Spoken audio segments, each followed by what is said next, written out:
segundos vamos a ir con Max Frick, que nos tiene el detalle de esta polémica, Max, porque aquí decíamos que este es un problema que viene hace bastante tiempo, estamos hablando de meses. Y yo me acuerdo perfectamente en el verano cuando se produjo un enfrentamiento a disparos en ese lugar, en el barrio Meix específicamente, y ya se comenzaba a hablar de bandas dedicadas primero al narcotráfico, segundo a disputar los lugares al precio que fuera, disparando incluso con transeúntes, pasando a plena luz del día por ese lugar, y por lo tanto hay un punto de inflexión cuando las autoridades comunales hablan de crimen organizado y cuando hay autoridades todavía como el subsecretario del Interior que no reconoce, ¿no? Que haya crimen organizado. Hay sutilezas, pero esas sutilezas pueden marcar diferencias, ¿no? Sí, efectivamente, Karina, lo que ocurrió el día 1 de mayo en la conmemoración del Día del Trabajador fue un hecho gravísimo. ¿Por qué es gravísimo? Primero, porque da cuenta que efectivamente hay personas que están armadas en la calle como una suerte de policías alternativas, si se le podría llamar, una suerte de guardias de seguridad del barrio Meix, y eso quedó absolutamente claro en esas imágenes. ¿Por qué?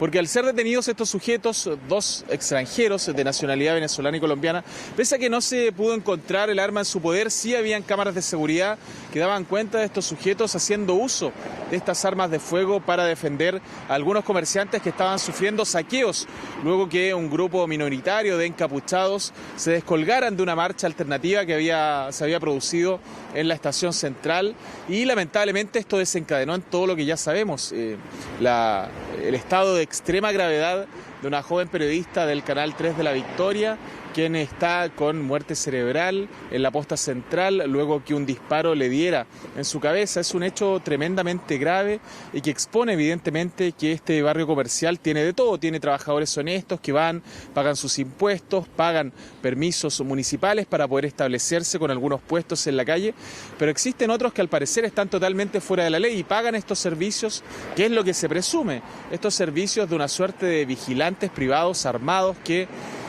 ya habían detonado hechos similares. Tú lo decías muy bien, durante el verano hubo una balacera entre comerciantes, lo que también produjo la lesión de un sujeto. O sea, no es un hecho nuevo, es un hecho que se repite en este sector comercial del barrio Meix.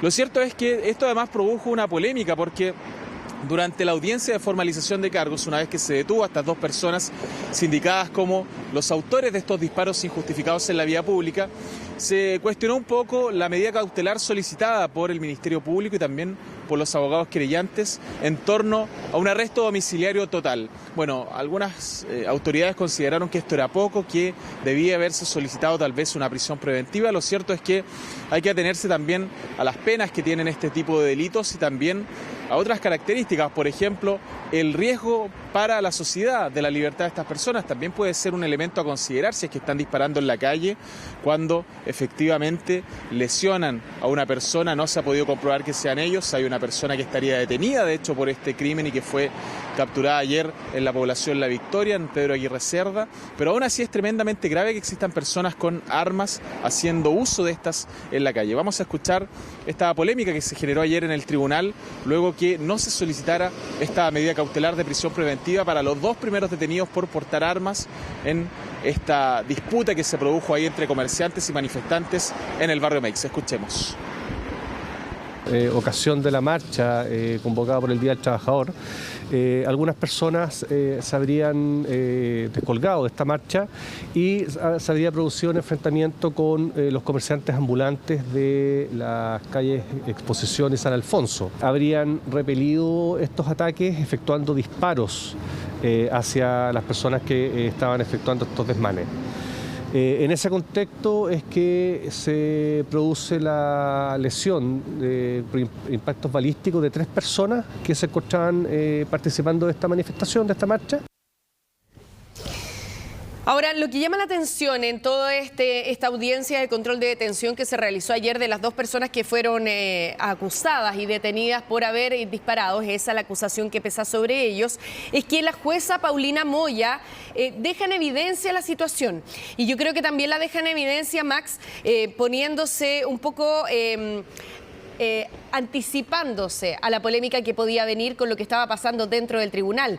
De partida se sorprende la jueza. Eso ya es un hecho que llama la atención, porque se supone que los jueces más o menos manejan el margen de lo que les debería pedir tanto la Fiscalía como el Ministerio del Interior frente a un delito como este. Entonces, lo primero es que la jueza se sorprende y les repregunta, o sea, les da la posibilidad de que pudieran pedir prisión preventiva y que en ese momento dijeran, no, sabe que me equivoqué, lo pensé mejor, pido prisión preventiva. Pero, Karina, ella dice, tengo una duda, dijo que va a pedir arresto domiciliario total y el fiscal le dice, sí, así es. Ah, ya pensé que estaba pidiendo prisión preventiva.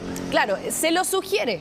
O sea, en buen chileno, la jueza les está diciendo que el mensaje de fondo es, evidentemente, este delito es para prisión preventiva, por la connotación, por lo que significa, por el contexto actual en que estamos, una serie de factores que podrían haber incidido en que el Ministerio Público y el Ministerio del Interior sí lo pidieran. En segundo lugar, ella deja sentado en la audiencia, y eso queda grabado, todos sabemos que las audiencias son registradas, queda grabado que ella dice, no tengo más alternativa que decretar lo que ustedes me están pidiendo. Y de esa manera la jueza también se pone el parche antes de la herida en términos de las críticas que va a recibir y esto va a generar. Vamos a escuchar precisamente el audio de lo que se vivió en esa audiencia y seguimos conversando.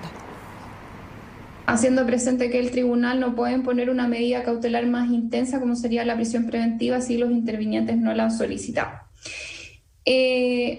Sin perjuicio de ello, ¿cierto? Se tiene presente lo señalado en el sentido que no fue solicitada una prisión preventiva por haber ciertas diligencias investigativas pendientes y también por estar pendiente alguna eventual formalización por hechos más graves. Lo que dice el defensor de estos dos sujetos que finalmente fueron detenidos es que las pruebas no son contundentes, que son armas de fogueo, que ellos finalmente no dispararon una bala. Ya, pero entonces quiere decir que ni siquiera conoce la nueva ley de control de armas. Claro, pero claro, esto el defensor lo plantea como un atenuante de que finalmente ellos actuaron como un modo disuasivo, que no dispararon. Es lo que plantea el defensor. Sin embargo, las armas en cuestión no fueron encontradas. Entonces es difícil comprobar actualmente si efectivamente eran de fogueo. Pero, perdón, o si dispararon. Ya, pero tengo un argumento aquí, Max, estamos entregando nosotros nuestros argumentos para lo que se vivió ayer, porque de verdad a mí por lo menos me sorprende. Estamos en una etapa preliminar de la investigación. Nadie de los que estaba ayer en el tribunal, Max, estaba entregando una sentencia condenatoria, sino que lo que se estaba pidiendo y lo que cuando una jueza se sorprende es que hay algo que no está bien. Perdónenme, pero esa es la señal más clara. Si la jueza se sorprende, Max, ahí hay una señal respecto de lo que se estaba pidiendo. Y se supone que era que se decretara la medida cautelar más gravosa a la espera de la investigación, si nadie los estaba culpando todavía, ¿no? Claro, efectivamente. Lo que sucede en estos casos es que no necesariamente solo se tiene que tomar en cuenta la pena asociada al delito, que claro, en este caso realizar disparos injustificados en la vía pública no tenía una pena que a lo mejor podía contemplar pena de cárcel. Lo cierto es que si hay otros elementos a determinar, por ejemplo, el peligro para la seguridad de la sociedad. Sí. Eso es evidente. Si hay personas que están manipulando armas de fuego y las están disparando, o por lo menos para allá apunta la investigación del Ministerio Público, lo menos que se puede pensar es que estas personas en libertad van a ser peligrosas. Claro, se decreta una medida cautelar que es el arresto domiciliario total, pero ¿quién supervisa que ese arresto domiciliario total se va a cumplir? Hemos visto en innumerables oportunidades que estas medidas cautelares que son vigiladas, por ejemplo, por carabineros, solamente se hacen un par de rondas al día. El resto del día hemos visto personas reincidentes teniendo estas medidas cautelares. Hay otro elemento a considerar, el peligro de fuga. Son dos ciudadanos de nacionalidad extranjera. ¿Realmente está acreditado que ellos tienen arraigo en nuestro país y no pueden evadir la acción de la justicia? Son preguntas que quedan en el aire y efectivamente, como es una instancia preliminar en la que solo se le está comunicando formalmente a estos dos imputados por el delito que se va a investigar y no se les está dando una condena, pareciera un poco lógico que sí podría haberse solicitado una medida cautelar de mayor intensidad, como lo propone en un momento la jueza. Vamos a escuchar también lo que dijo la ministra del Interior, que planteaba esta posibilidad también de repensar algunas querellas a futuro con respecto a situaciones como esta, y además dijo que se van a disponer cerca de 750 efectivos más de carabineros en distintas zonas críticas del país para tratar de combatir este fenómeno brutal de la delincuencia. Escuchemos. Hemos sido testigos de actos de violencia que son intolerables. Es por eso que como Ministerio de Interior y Seguridad Pública hemos solicitado acelerar las pericias investigativas en este caso en particular, pero también le hemos instruido a nuestros abogados solicitar las más gravosas medidas cautelares para este caso.